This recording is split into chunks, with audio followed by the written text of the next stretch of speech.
Give everyone just a moment to get connected here. Okay, it looks like everyone has joined us. Good afternoon, and thank you for joining us today for Websites 101, ADA compliance, and upcoming due dates for municipalities. Just a few housekeeping items. I would like to point out that a copy of today's presentation is available on your event page on your dashboard under handouts. So you can reference that to take notes today, and it will be available to you as a resource in the future. It does not leave that page on your dashboard, so you will always have access. As we go through today, if you have any questions, please feel free to type them into the chat box or the Q&A box, and we will address them as we go through the presentation.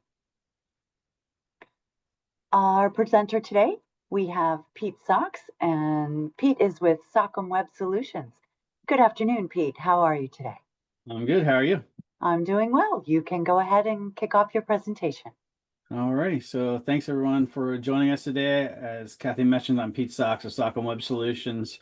I build, maintain websites for small businesses, nonprofits, and municipalities. I also do social media marketing and email marketing. One of the things you probably see in my background is that lovely battle scene. One of my clients happens to be the Gettysburg Film Commission, and that is a little bit behind the scenes look of the filming that happened in October of this past year for the new movie Gettysburg 1863. So a little fun fact for you there. Another hat I wear, I'm not just an average web designer off the street. I'm also an elected official. I'm wrapping up my 16th year as a sitting supervisor for Berwick Township, Adams County, where I serve as chairman. I had 2 more years on this term. So that's kind of my background and where I come from for all this. Today we're talking about ADA compliance for municipal websites. I know you've seen the articles in the PSATS magazine, and there's some chatter about it. So we're going to kind of cut through all that and get to the bottom of what that all looks like. My goal here isn't to turn you into web developers. My goal is to make sure you have enough clarity to make good decisions on what's being requested of you or required of you, shall we say, when it comes to ADA compliance and your websites. So on the agenda today, we're going to cover the compliance, what that means in the context of municipal websites. We'll talk about why it matters, both legally and from your residents' experiences on your websites. We'll look at recent lawsuit trends, including what's happening in and around Pennsylvania. We'll touch on upcoming deadlines and what they mean for you. And then we'll walk through some practical steps you can take to make sure your site remains on track. I am going to have some time at the end for questions, but obviously if something pops up while I'm talking, feel free to drop it in the chat and we will address it as we go. So the big picture, your website is no longer a brochure. At one time of day when websites started, that's what municipalities used them for. They threw up general information about what the municipality was about, some contact numbers, some staff, and that was good enough. But it's no longer just that. It's a digital front door to your municipality. Residents are expecting to be able to do online what they do at your counter. They want to pay bills. They want to get the forms they need to fill out for applications. They want to see your meeting agendas, and they want to be able to communicate with you and submit requests. Federal rules and enforcements are catching up to this, and we're seeing more attention on whether those services are accessible to people with disabilities. The other piece to this, obviously, is lawsuits. ADA website lawsuits have been rising. Municipalities and public agencies are not exempt from that trend at all. The good news is there is a way to address the issues you need to address to make sure that you are compliant and that you do not get tangled up in something you do not want to be tangled up in. So looking at the ADA Title II, that covers both state and local governments, and it means that your municipality has to make its services accessible to people with disabilities.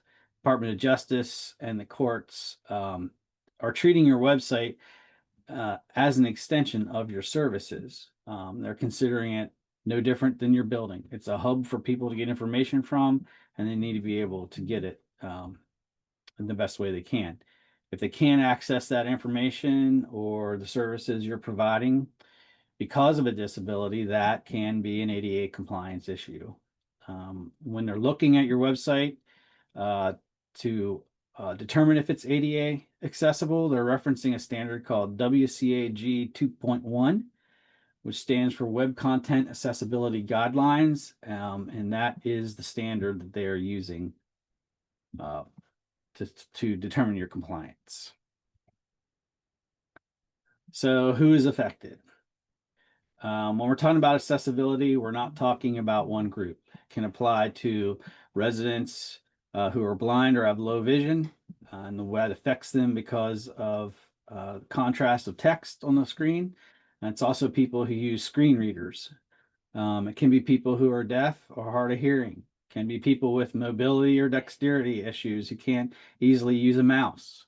It can be people with cognitive or learning disabilities who need a clear structure in the website and language used. And beyond that, accessibility helps seniors, people on older devices, people on slow internet connections, and people who primarily use their phones versus their laptops to access your website.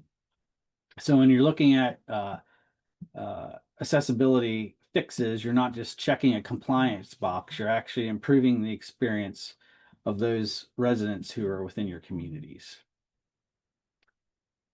Any questions to this point?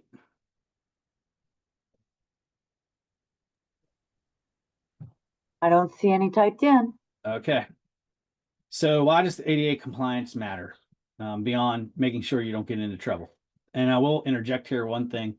About a year ago, almost 2 years ago now, I was building a website for North York Borough, and it came to our attention at that time that there was an instance of a case coming forward in York County with a municipality whose website wasn't ADA compliant. So it's out there. You're not hearing much about it yet because the rules haven't necessarily kicked in, but there are still some cases of lawsuits.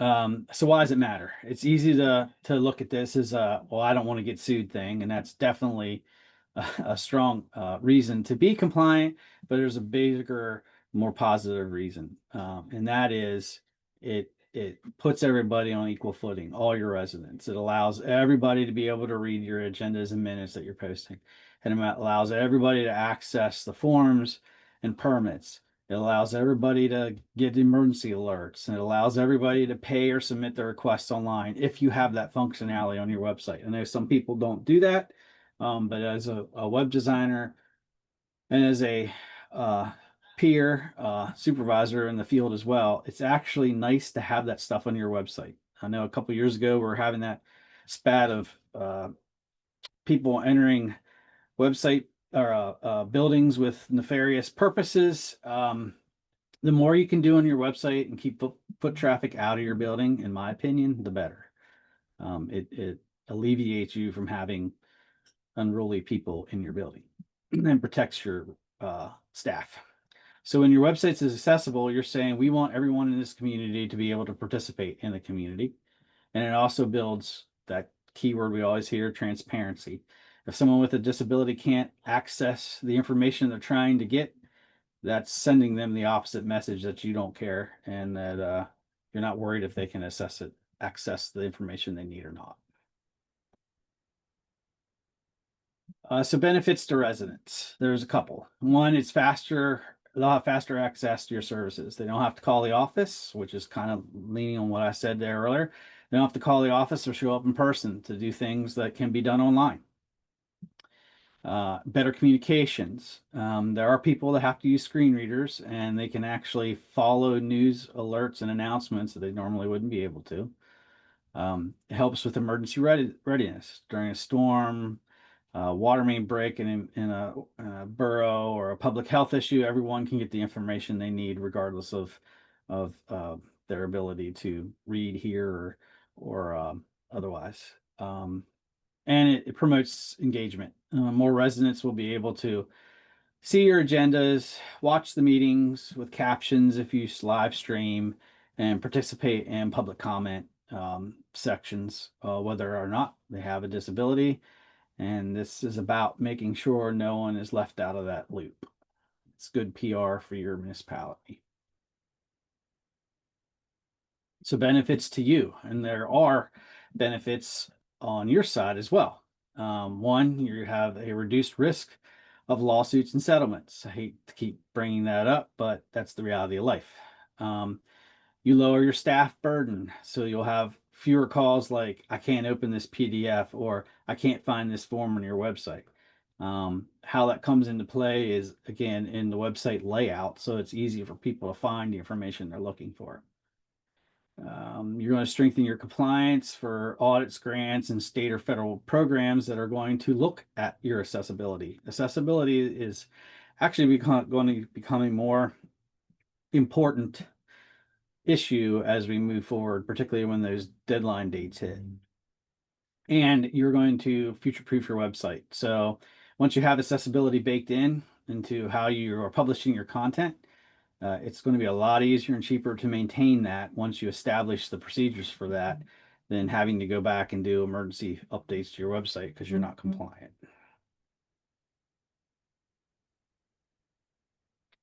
So what are some common issues with non-compliance? So here are a few. Scanned PDFs. When I go in and work with a municipality, that's the first thing I address. There are PDFs that you're going to have scanned. This could be like historic documents, older agendas and minutes from back in the day that you just simply don't have the electronic format anymore. Maybe they were typed up in WordPerfect and that computer's gone and all those files are gone. But the reason scanned PDFs are not good, you want native PDFs. And by native PDF, I mean a document that you create in Microsoft Word and save it as a PDF. Those are readable PDFs that a screen reader can read. If it's a scanned document, a screen reader cannot read that because it's an image rather than the actual text. So I just want to make sure everybody understands that difference. And if anybody has any questions about that, drop them in the chat. But again, that's the difference. A scanned PDF, a screen reader can't read because it turns it into an image. A native PDF is a PDF you create within Microsoft Word when you're typing the document up and you save it as a PDF. Pete, Yes. we have two questions. The first is a live stream required as part of this ADA compliance for meetings? No.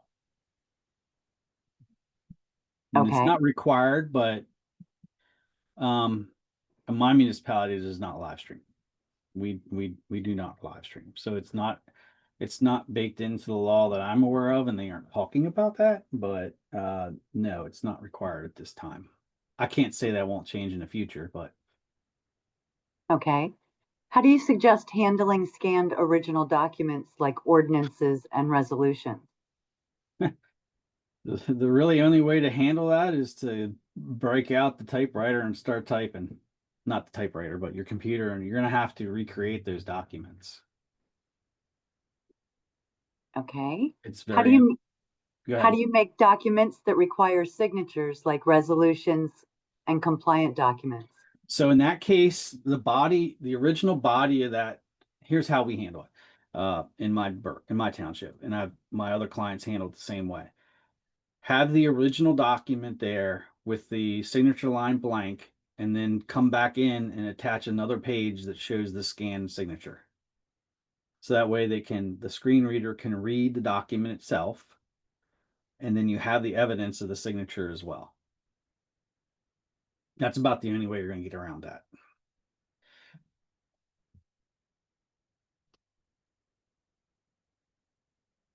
Anybody else? The next one, how can a PDF be ADA compliant? Besides all text, are there any obligations for headings, font size, color, etc.?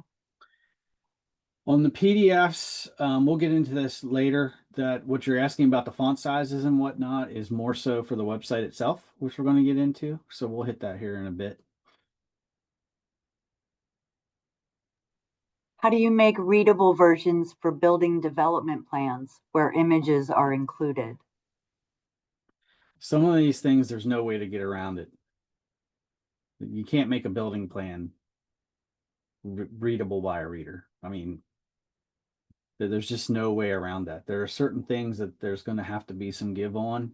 Um, and that's one of those areas. A drawing cannot be readable. It's more so documents that have text to them that are all text, like your ordinances, your resolutions, your meeting minutes, your agendas. That should be where your focus is right now, is getting those particular documents correct. If you have scanned documents, would converting to OCR work to pass the accessibility check? Yes and no. I've actually experimented with that, and some of the OCR programs are very good, and some of them are kind of garbage. So you're going to have to experiment with your documents to see how well they convert. It is possible. It is possible. We tried that in our township, and it just got to the point where there were so many mistakes in the documents. Our secretary is like, this is ridiculous. I got to read through the whole document. I might as well just type the thing from the beginning and be done with it. So, yes, you can try that. Absolutely. But you're going to have to read through the document then and make sure that the conversion is correct. Back to Susan's question, she has a follow-up. So are we advised to not put building development plans on the website if it cannot be compliant? So I can tell you that none of the municipalities I work put the building plans on the website. And I kind of question why you would do that, because that's not something generally that the public needs to see. We just don't do it. We don't. And I work with 8 municipalities right now, and none of them do that. So the main thing that you should be putting on your website, plans, no one really needs to see that, to be honest with you. The main thing that I think that I guide my clients into putting on their website are things that the residents are actually going to care about.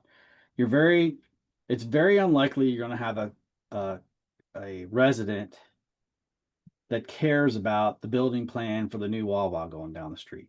If they do, they're going to come into the meeting and they're going to listen to the meeting, the zoning hearing, if you have a zoning hearing for it. So the main things that I advise municipalities to make sure they have on the website are your agendas. And if you have a website, you have to do that anyway. Your minutes, your resolutions, and your ordinances. If you want to go the extra step, you can make all your applications available on the website. One of two flavors for that. One, you can just take the PDF of the application, upload it, and tell them they can download it and fill it out at home. Or you can make form fillable PDFs that they can fill it out and submit it via email to you.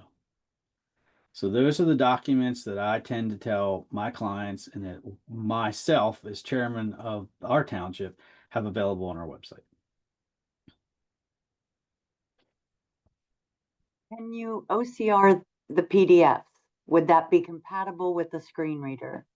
So again, that goes back to, yes, you can, but how much labor are you willing to put into OCRing a PDF and having someone sit there and read through it? Either way, you can either OCR it and then have your secretary, whoever is doing it, read through it and make sure that the OCR was good, conversion was good, or they're going to have to type it.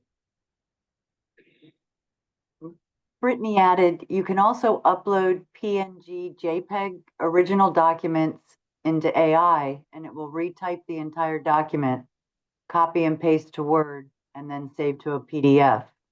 But you have to check for errors. Yep.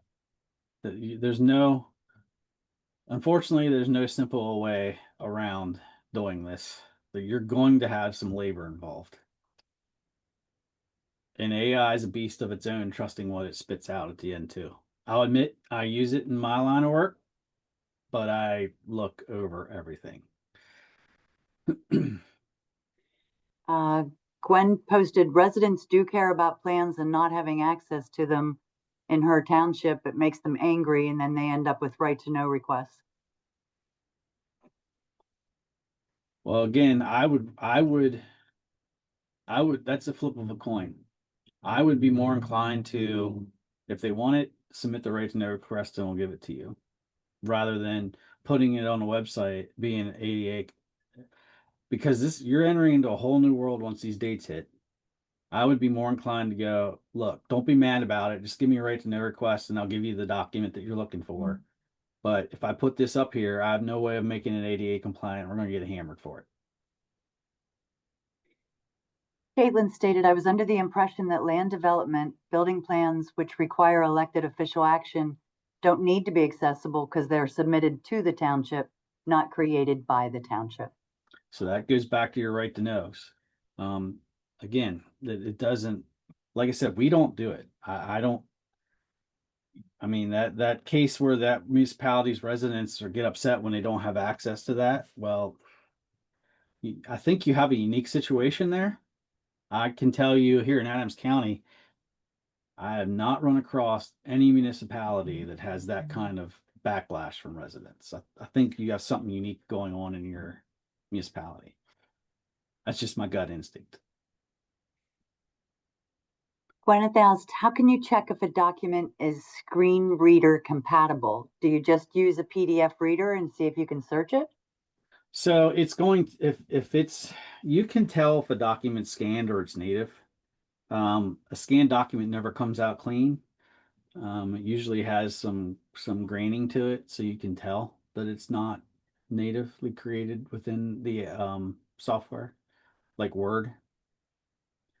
You put a Word document up next to one that's scanned, you can tell the difference. Could you repeat the documents that you suggested should be listed on the website? Yes, I would have agendas, and agendas isn't a suggestion, it's a requirement. If you have a website, you have to post the agenda on the website. That's a done deal. I would suggest putting your minutes after they're approved. Do not put the draft minutes up. Just put your approved agendas or minutes up after they're approved at a meeting. I would put resolutions. I would put ordinances. You can do PDF downloadable forms for all your applications for permits. If you want to take it a step further, you can turn those PDFs into form fillable PDFs so people can type their information in.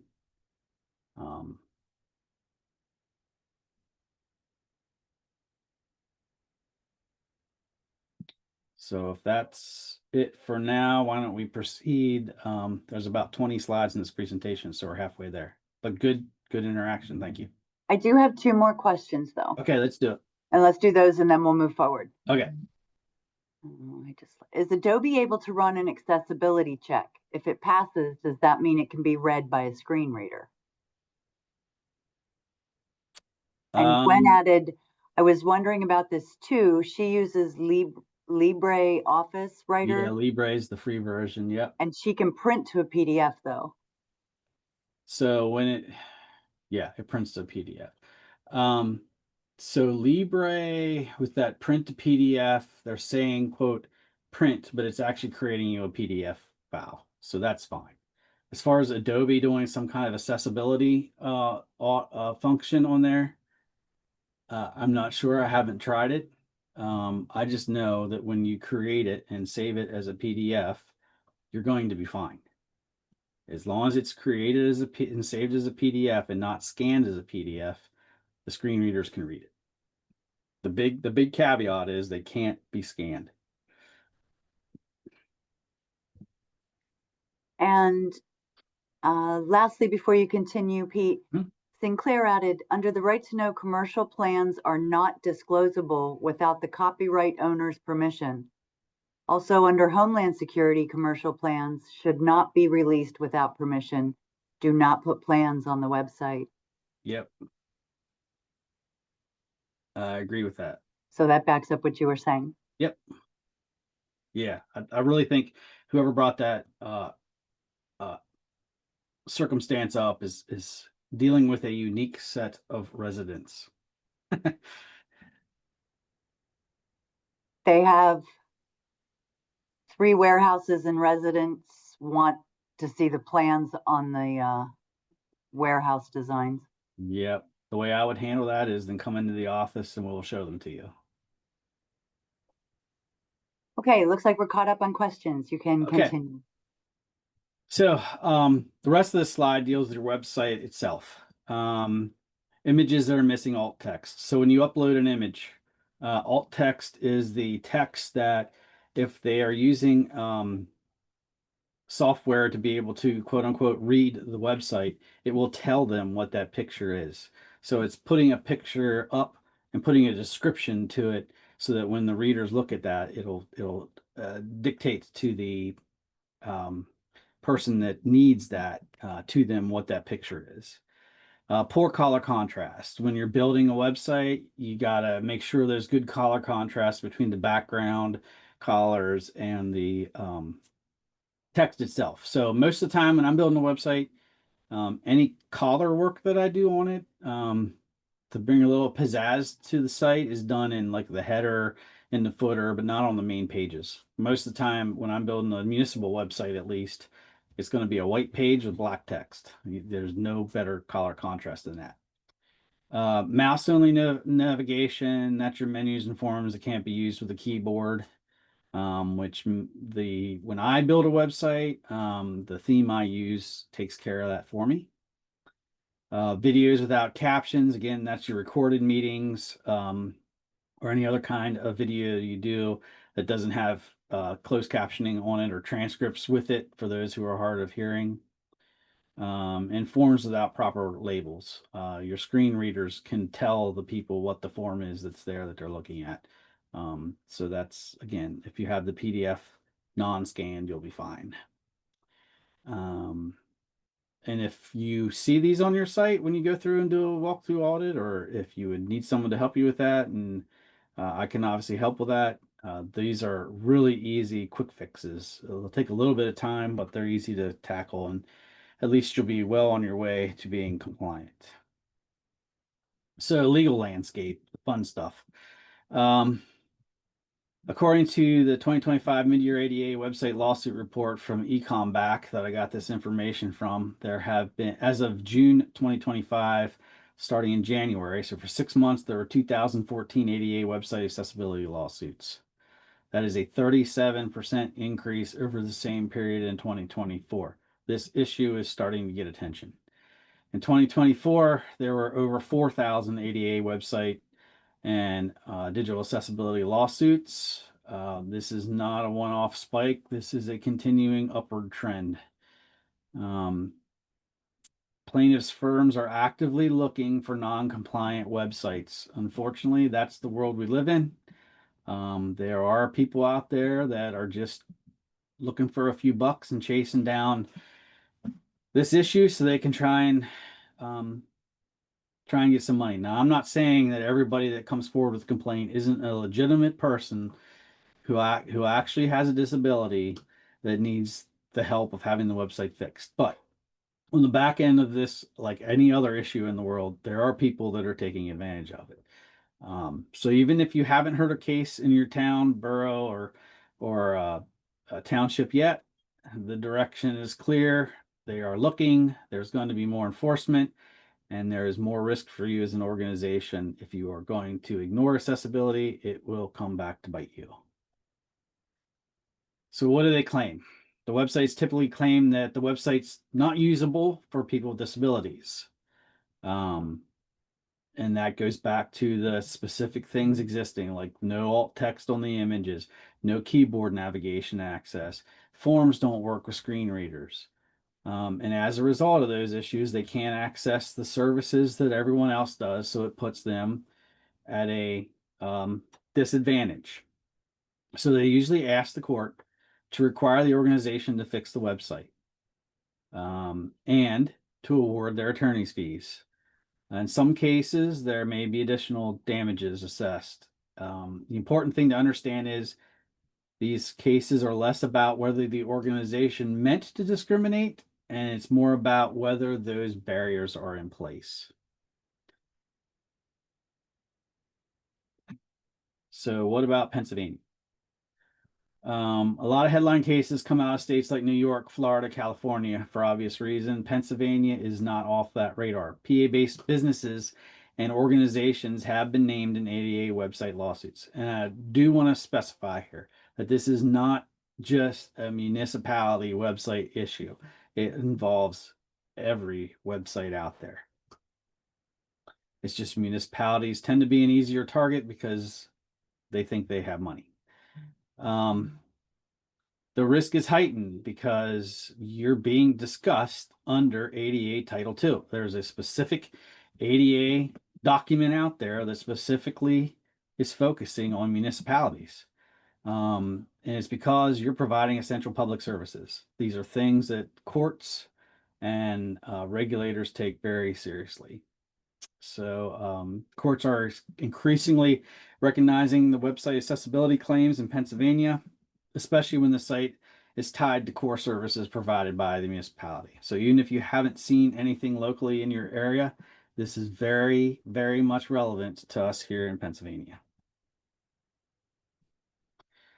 So some examples. Without naming specific towns, here are some of the issues that have led to complaints or legal threats. Online permit or application forms can't be completed with a screen reader. Meeting agendas and minutes posted only as scanned, non-readable PDFs. I think we've talked a lot about that. Emergency notices or service updates that are not accessible to blind or low vision users. In many of those instances, the municipality ends up scrambling because they're in a reactive mode rather than a deterrent mode. They're paying legal fees, they're rushing to fix the website, and they're dealing with negative press. All things that I, as a sitting chairman, don't like, and I'm sure none of you like either. So being proactive in this compliance is much cheaper in the long run, and it's less stressful than playing the reaction game after a complaint lands on your desk. So timing. Department of Justice has rolled out the rules and guidance that push these state and local governments towards compliance. That's the WCAG 2.1AA. Typically, those rules are set different timelines based on the size and type of your municipality. Larger municipalities often have shorter deadlines. Smaller ones get a little longer lead time. You'll see things like a set number of years to bring the existing content into compliance, shorter timelines for making new content accessible from day one. So hitting pause here a little bit, I can say this. In your compliance journey, I would highly recommend that you start tomorrow when you're uploading your documents, doing that first thing, making sure those PDFs are native PDFs and scannable or readable. Quit, if you are, using scanned documents. That's an easy, low fruit win. So essentially, you as an entity need to pick a date and just start doing best practices. Then go back and deal with what you have prior to that date. But just make that an established policy in your office.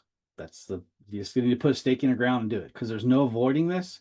There's no way that you're going to get around it. So you might as well pick a date and start running with it. So don't wait for a letter from the Department of Justice or a lawsuit from a resident to appear on your desk. Audit your current website and the documents on it. Make sure they're compliant. Prioritize high impact content. That's your payment systems if you have it there, your permit forms, your emergency alerts, how you send those out. And some of you may not have emergency alerts on your website. No one's saying that's required, but if it's there, it's got to be compliant. Make sure those agendas and minutes are native created PDFs. Build accessibility into your ongoing processes.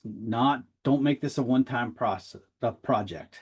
Make this is the culture of this office moving forward, and this is what we're going to do in the long run. In short term, no one likes change. I used to work at a local manufacturing facility for 20 years before I started my business, and we had a famous line when we brought in 5S into that environment. The old guys, they hated it. Well, we had an acronym for them: cavemen, citizens against virtually everything. You have to implement this. There's no other way around it. The big boys are involved in this, and you're going to have to comply. So you might as well do the culture change and put it in place. And then once everybody gets past their heartburn over it, it'll be fine. Pete, Yes. Gwyneth asked, what website tools are you using to build ADA compliant website? And then she has Wix No. with a question mark. No. So Wix is a good, I'm gonna put the webmaster hat on now. Wix is a good platform to use if you're a business that wants to roll out a quick website for people to understand what you're doing. I would not recommend a municipality use Wix. All the websites that I build for my clients are WordPress. And there's a couple reasons for that. Not just for accessibility, but for security. There are plugins I implement to keep people from hacking the website. They're free. The one I use is free, but it also has paid versions that are very high level. I work with some clients. I can specifically name the one, the American College of Pediatricians. I've built 3 websites for them. The one we had to rebuild, it was attacked by a group with nefarious purposes that actually went in and changed text on their website. If you go looking what they do, I'm sure you can guess some of the things that were done, and actually made national news. So we moved them into the high level paid version. Are your municipality websites going to get hacked by someone with that much determination? Probably not. But the free version of the plugin that I use will deter them from doing that. It'll keep them from doing it. So to me, Wix is a no-go for a municipal website. You want something that has more robust plugins and more robust tools to keep things like that from happening. Jacob asked, many municipalities use eCode 360 or board docs Yep. to publish their ordinances or school policies. Yep. Are these ADA compliant? And if not, what exactly should municipalities do to ensure ADA compliance? So E360, we're actually starting to go to that. E360 makes your entire code book electronic. So that's going to fall into how the pages are built. So you don't have to worry about the whole PDF thing. If you're using E360, you'll be fine. This is for folks that haven't adopted that, who don't have their ordinances codified, that are using the PDF path. Michelle asked, which website tool did you say that you used? For what? For building the website? When she had asked about Wix. Oh, you want to use WordPress. WordPress. Gwen asked if she could email you for more info on WordPress and the plugin info. Absolutely. So the last slide has my contact information. We'll go over that at the end. Okay. We have decades worth of minutes on our website. Will we have to make all of those documents compliant, or can we start in 2025 and ensure all new documents moving forward are compliant? I would start in 2025, make sure all new documents are compliant, and at your leisure, get the other ones up to date. There's also a thought that do you need the minutes from 2001 on your website? I believe there's an argument for that. Who's going to go back and actually be looking at minutes 24 years ago? So you could say, I'm going to go back to 2020. Everything forward will be compliant. If you want something before that, give me a right to know request. I'll give it to you.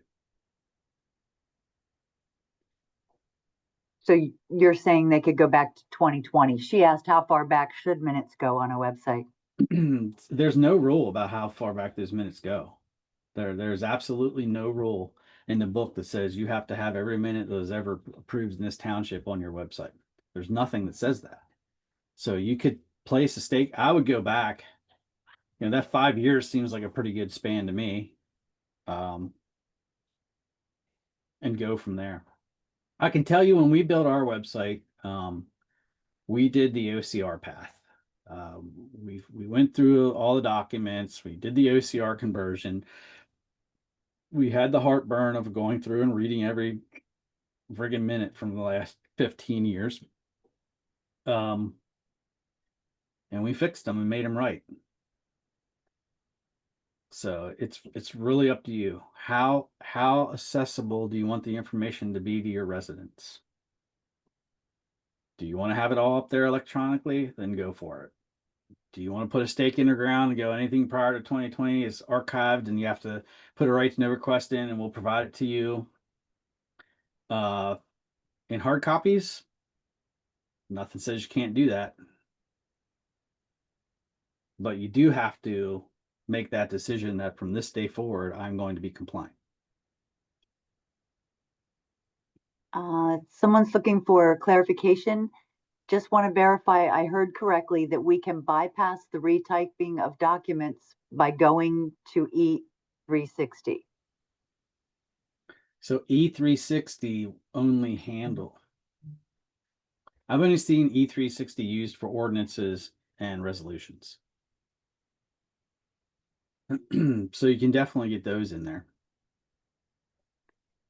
Anne said, we just did a codification with 360. Should we just remove the old ordinances that are not Oh, compatible? absolutely. Are So if you just did your thing with E360, you've just brought up another problem. So I'm gonna put on another hat. The last 12 years of my career, I was an internal auditor at a manufacturer in Hanover. I was responsible for making sure we passed our ISO for certification every year. We manufactured power steering units for tractor trailers, military equipment.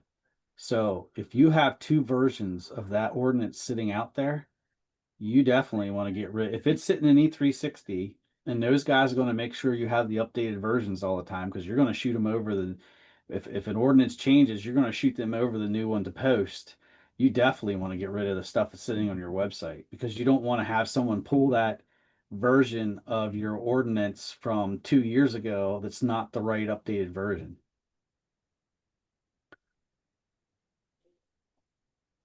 she said she marked the old ones as replaced. I just get rid of them.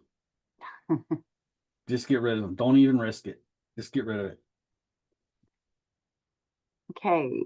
A lot of content from our website points to external sites, YouTube, Ecode 360, etc. Mm-hmm. I think it would be helpful for other folks here to know that external pages have to comply on their own. We're not Yes. responsible for external features and websites. Yeah. If you're pointing to someone else's content that you haven't created, then that's not your problem. That is correct. They're looking at what is displayed on your website that you created. So if you're referencing MedEd's website as let's say you have a municipality that has a page where they have hot links to service within their services within their municipality.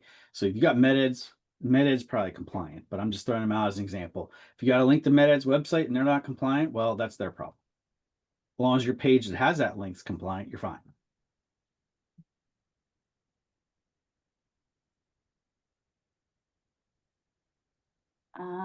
The other thing I just wanted to point out, Gwyneth mentioned that there is a requirement for record retention, but I'm not sure the limit for minutes online.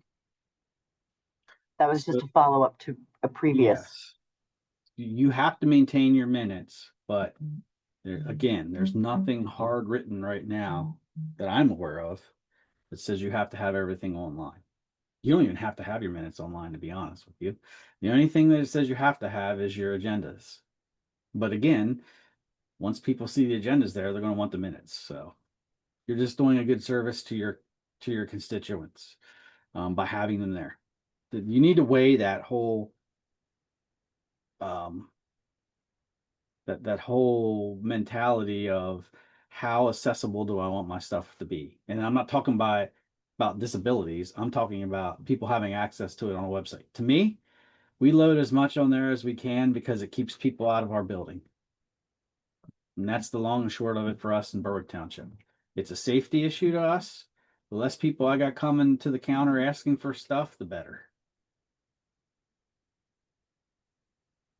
Okay, we're all caught up on questions and statements. Okay, so add all quick wins, add all that text to your images, make sure that color contrast is good, make sure your navigation can be keyboard accessible. If you got videos that you've created that aren't just embedded YouTube videos or somewhere else, make sure that they have captions to them so that people can read what's being said. Replace or fix those scanned PDFs, convert them to properly native PDFs. And if you have link text for people to click, make sure it's clear what they're clicking. View the 2025 budget, view this, view that, instead of using the generic click here. Those will significantly improve your accessibility and reduce your risk of getting someone knocking on your door. Deeper work, which usually requires someone like me to come in and do an audit and do some fixes for you, is some of that stuff that was mentioned earlier. Making sure the WCAG stuff's all across all your pages. That's proper heading structure, H1, H2, H3 for screen readers. Making sure the labels were appropriate to help assistive technologies understand the layout. Ensure your forms have the proper layouts, instructions, and error messages that screen readers can interpret. Testing with automated tools and technologies like the screen readers to make sure the pages are compliant. You don't have to know how to code these things, but you do want to be able to ask your vendor, are you testing for these? Can you help me? And if you need assistance, I'm here to help you with that as a source for you. I'm not saying you have to, but I'm a source. So the early steps to get started: inventory your content, look at your website, make a list of the key pages on your website, what PDFs you're loading up, what forms you're using, any videos you have. You don't need to catalog everything in one day, but you want to have a clear understanding of what's out there and what you need to tackle. Prioritize those things. Don't make this an overwhelming project. You have some time, spread it out over time to take advantage of that. Focus on anything related to payments, permits, the emergency alerts we talked about, and any council board information, meaning your minutes and your agendas. Use automated scanning tools plus a manual review. You can do it in-house, or you can find someone such as myself to perform those tasks for you to get this list of, where are we at? Where do we need to be? Separate your quick fixes from your larger tasks. Again, there's always that good feeling of, man, I knocked a lot of stuff out. Now I just got these couple little things to take care of. And obviously set the standard moving forward. Train your staff on how to post the correct formatted PDFs, how to do alt text on those images, how to avoid introducing new barriers that's going to open you up to a lawsuit. Working with vendors and web partners. If you work with a vendor or an IT provider, they're going to be a key part to your success. So you're going to want to ask them, do you know what WCAG is? How do you go about performing an audit, and what do you find? What are you going to produce for me if you have this audit? Can you help me remediate existing content and not just add new pages? You got to fix the content that's there. Also, when you put out any RFPs or have contracts with existing web guys, include those accessibility requirements. That company that you're working with as your web designer or your people maintaining your website have to understand that these accessibility requirements are required. You need to have a proactive approach. You should be budgeting for your website, whether you're doing it in-house or you're doing it with a third party. And that consideration has to be paid for where I'm at in this accessibility journey. How much is it going to cost me to get to where I need to be? Or you can be in a reactive approach and you're just going to sit back and wait until you get sued. I mean, that's the long and short of it. Either going to be proactive about this or you're not, and you're going to face the consequences. What residents experience after improvements? A blind resident will be able to use their screen reader to read your agendas. They'll be able to follow along during meetings if you live broadcast it. They'll be able to submit permit applications without calling for you to help them. Hard of hearing person can watch your recorded meetings with closed captioning in place so they can see what's being said. Resident with mobility issues can pay their bills and submit their service requests from home without having to come into your building and having to find transportation to get there. This is what accessibility is supposed to be. It's supposed to help those residents that have these issues to be able to be on the same playing field as everybody else that doesn't have them. So how can we help? If you need my help, I do perform accessibility audits on your existing sites. We will build a remediation plan so that you can get to compliance.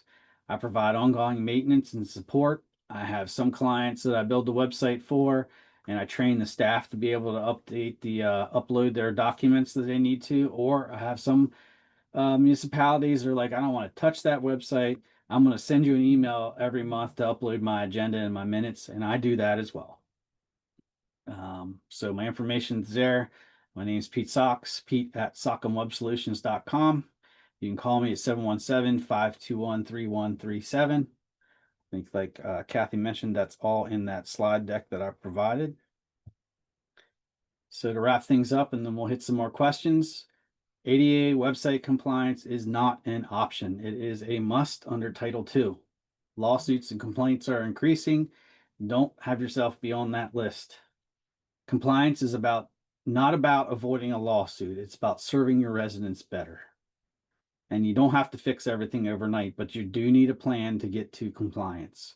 Start with that inventory, start with a remediation plan to make sure everything's up to date. And you can call me or any of my competitors in your area to help you with that. Suggested next steps: identify 1 or 2 priority pages to review this month. If you knock 2 pages out a month, depending upon how many pages are on your website, you could be done within a year and you'll be ready to go. Talk with your web provider about ADA compliance and the WCAG. Gauge whether they actually know what they're talking about. Again, I think I have a bit of an advantage because I'm in your field. So I know what you should and shouldn't be doing. Schedule an accessibility review or audit. I am available. There's my contact information again. I do municipal website builds, rebuilds, accessibility audits, search engine optimization, and ongoing support for municipalities, small businesses, and nonprofits locally and throughout the country. So, any questions? Susan agreed with you about the less foot traffic, but for accessibility reasons, but it doesn't sound like they can simultaneously be as accessible as she wants to be and be ADA compliant. Jennifer stated, our website was built with WordPress.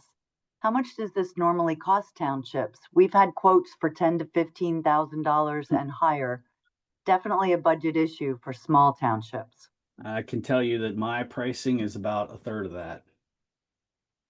If you want to reach out and discuss that, that's fine. Send me an email or give me a phone call and I can put a proposal together for you. Jody asked, do all websites, including police, EMA, and fire departments, need to be in compliance also? Yes.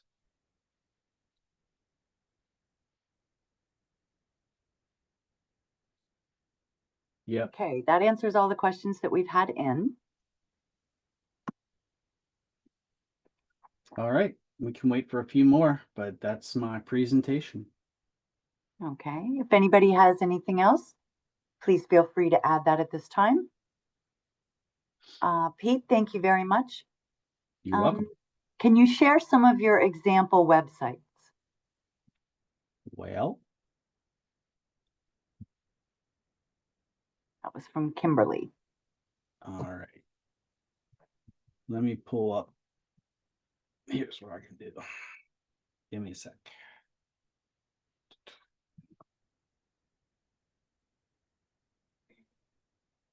Someone else asked why you're looking that up. Many police departments use Crime Watch. Is that platform compliant? So I haven't worked with any police departments, so I can't answer that question. I'll gladly research it and find out, but so let me do another screen share here.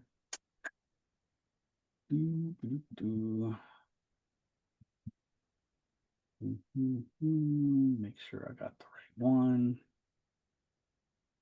Okay, so you should be able to see my screen. This is my port. If you go to my website and click on portfolio, you're going to see everything I built. That goes from nonprofits, small businesses. If you scroll down to the bottom, you have municipalities. So these are my municipal clients. Some examples. let's see here. This is a good one. This is New Oxford Borough.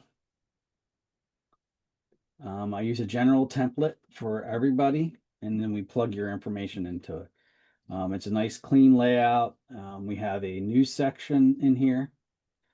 On the right-hand column, we post the office hours, contact information, when the meetings are. Here's someone that has E-code.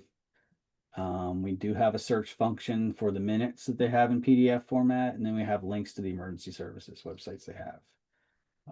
We have a page for personnel. We list out all the personnel, any email contacts for them, and phone numbers.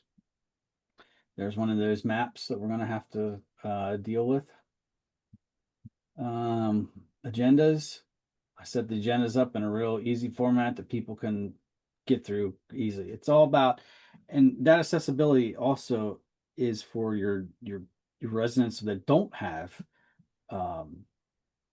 any kind of disability. It's about flow. How can people find your information easily? So there's a certain way that I display the agendas in the minutes. I tab everything so everything's in here nice and neat by year. And as the minute gets loaded, it's read, but they also know that after the minutes are approved, it comes up. So then that opens this is a native PDF. This is not scanned. So hang on here. I gotta get out of this tab. Okay. We do that for the minutes. We do it. We have open records on here with the information how to get there. A link to the PA Open Records website. They can get to the forms. They can see their schedule, the fee schedule that they have. Zoning map, again, that's something we're going to have to address, but this is a downloadable PDF of their zoning map. They have newsletters. They've now started posting their legal notices, which I've set up just like I did the minutes and the agendas. And then there's their forms and applications. Now, they have two varieties of that. They have a downloadable PDF format, and they have an online form that they use on some of them. So we actually build out online forms that the resident fills out. And when they hit submit, it goes to the email address of the appropriate person. And then all that information's in the email for that person to retrieve. So that's one example, but here's, some of the other websites that I maintain as well.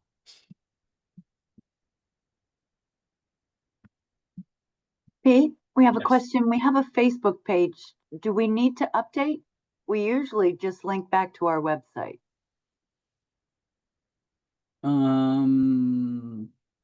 Explain that a little further. What do you mean by update? I'm thinking they need to know if their Facebook page has to be compliant as well as their website. No, the Facebook page to me is more of a communication portal between residents and the township. I will tell you this about Facebook pages. You cannot ban someone from that page. That actually happened in a municipality here in Adams County, and person that did the banning got into a little bit of trouble because the law looks at that Facebook page as an extension of the website and as a way for your residents to communicate with you. So if you have it and someone says something you don't like, well, tough cookies, it needs to stay there. You can't take it off.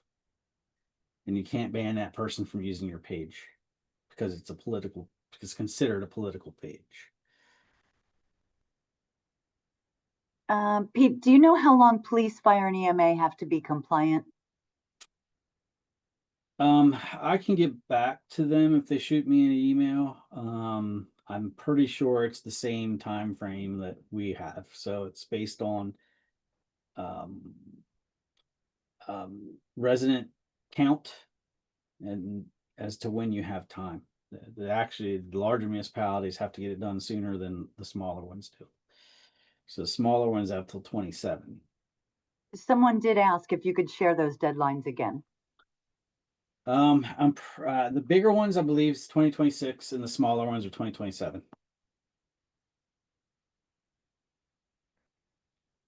I'm more familiar with the smaller one because we're one of them.